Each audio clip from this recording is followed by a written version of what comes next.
shata mukazi dukomeje gukurikira twese nk'uko tubimenyereye. Iki kiganiro ni ubuzima bunejeje dukurikira kuri iyi channel.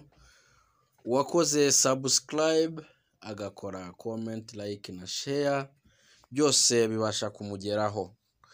Kandi ikiganiro nk'iki si byiza ko watambuka utacyumvise, kuko birashoboka ko hari ubwo utazongera kucyumva, ariko kandi ucyumvise ni ingenzi.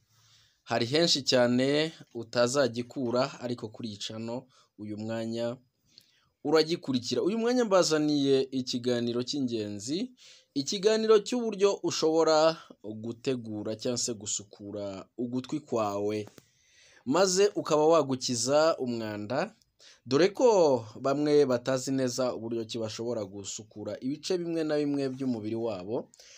Ariko noneho kuri uyu mwanya nkuzaniye uburyo ki ushobora gusukura ugutwi kwawe maze kukagira isuku.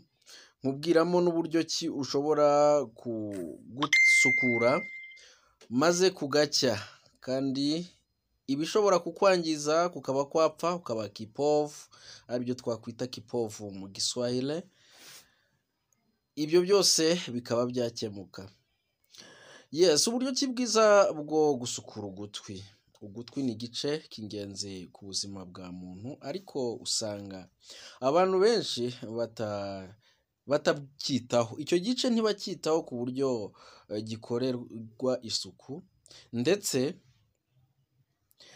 n'abibeshya ko bahakorera isuku usanga ahubwo ari ukuhangiza. Ese wari uzi ko gukoresha tije kuto gusukura ugutwi mu imbere n'ubundi buryo abantu bakunze gukoresha atari byiza ku gutwi kwawe? Nk'uko tubikesha urubuga rwitwa allocagtel.fr, ubusanzwe ugutwi kuremye mu buryo kwiyoza, ugutwi bwako kuriyoza imbere, noneho ubukuru ugutwa bwamara kuba bwinshi nibwo usanga buba bwegereye inyuma bushaka gusohoka. Icyo gihe biba byiza kubusohoza urutoki, kuko ari rwo rutagera imbere. Kandi ibindi bintu byose wakoresha bijomba mu gutwi nka za tije kuto ntabwo ari byiza, kuko usanga bishobora kujomba ku ngoma y'ugutwi, cyangwa se bugasunika ya myanda yari iri gusohoka igasubira mu gutwi igahomamo, ugatangira guhura n'ibibazo byo gutumva neza no kubuza ubundi buryo bwo kuba wakumva neza, cyangwa se ugatuma ubukuru ugutwa buba bwinshi bukaba butabasha gusohoka. Ubusanzwe ubukuru ugutwa burinda ugutwi, kuko nk'ivumbi iyo ryinjiye mu gutwi ntirigera kure. Ni ukuvuga ku bice by'imbere by'ugutwi, kuko ubukuru ugutwa burihagarika, kimwe n'ibindi bishobora kwangiza ugutwi. Turiya duti tw'impande cyangwa se tije kuto,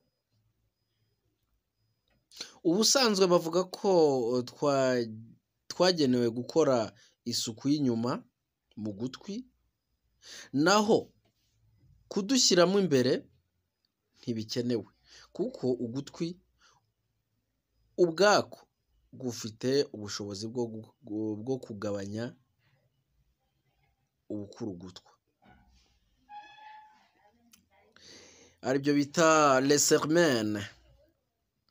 Igihe buba bwabaye bwinshi rero, ubukuru ugutwa ubwarwo bwisohorera iyo myanda. Ni byiza kubyitwararika, abantu bakirinda guhora bakora isuku buri gihe mu gutwi imbere, kuko ubukuru ugutwa bamwe bita bamwe bita umwanda hari icyo bufasha ugutwi mu kurinda ibice by'imbere, bifasha mu gutuma umuntu yumva neza. Gusukura ugutwi nabi abantu binjizamo ibintu nk'ibiti, tije kuto, udufuniko tw'amakaramu n'ibindi byagaragajwe nka bimwe mu bitera indwara z'amatwi zitandukanye, zirimo gukomeretsa ingoma y'ugutwi, gufungana ugutwi ukumva ijwi ritaza neza nk'ibisanzwe, indwara y'umuhaha n'ibindi. Icyitonderwa, nubwo ubukurugutwa burinda ugutwi kandi bukaba atari umwanda nk'uko bamwe babibona, nanone kuba ari bwinshi si byiza. Uramutse ubonye ukunda kugira ubukurugutwa bwinshi, wajya kwa muganga bakamenya impamvu. Byaba bisaba ko bakoza, ukozwa n'umuganga aho kugerageza kwinjizamo ibindi bintu. Ikindi abaganga babigiramo abantu inama, ni uko igihe cyose ubonye hari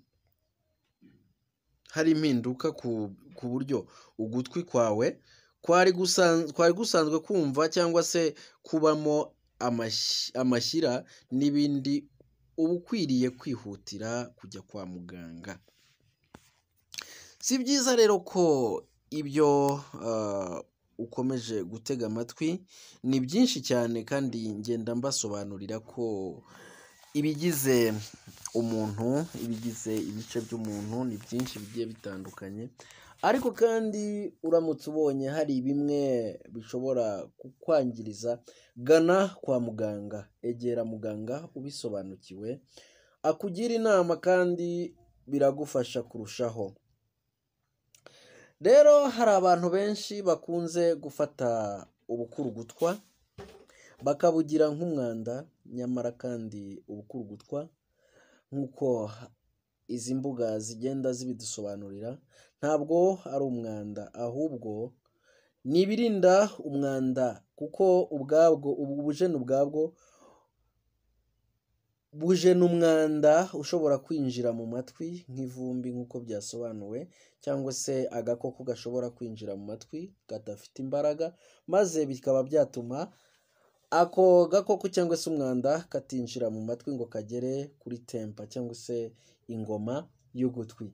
Oh yes, ni Shata Mukazi dukomeje gukurikira, mukore subscribe maze ibiganiro nk'ibi bijye bikomeza bibageraho umunsi ku wundi. Mbifuriza ubuzima buzira umuze. Niyo mpamvu rero namwe mugomba gukora icyo gikorwa maze tukishimira hamwe dufite ubuzima bunejeje.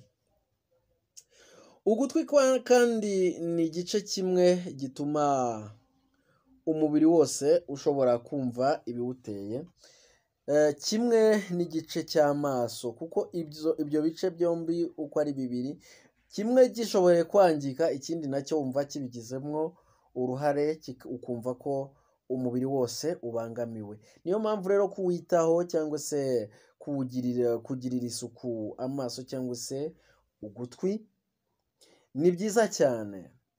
Kurikiza izi nama ngenda nkugira.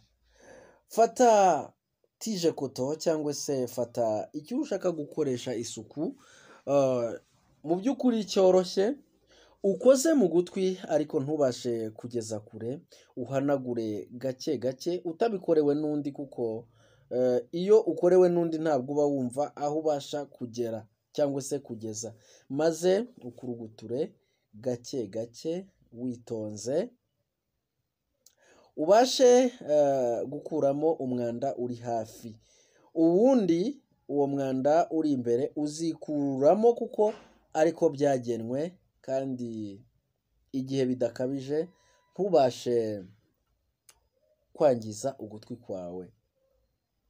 Ni byiza rero kandi ko ushobora gukoresha umuti wagenewe na muganga kugira ngo ubashe koza ugutwi kwawe, kuko mu gihe cyose utogeje ugutwi nanone bishobora kukuzanira ingaruka zishobora kukujyana kwa muganga. Ntibibe byiza rero ko ushobora gutinda cyangwa se kumara igihe kirekire udasukuye ugutwi kwawe maze ngo ukomeze ugire ubuzima buzira umuze. Nishimiye ko mwese mukomeza gukora subscribe mukurikira ibiganiro nkomeje mbategurira, nishimiye kubana namwe mu buryo bumwe n'ubundi. Nzakomeza mbagezaho igice gikurikiye cy'ugutwi cyangwa se ibyiza by'ugutwi nk'uko tubigezwaho n'imbuga zigiye zitandukanye, maze twese dukomeza twishimira hamwe. Ni Shatamkazi. All right. Wonderful.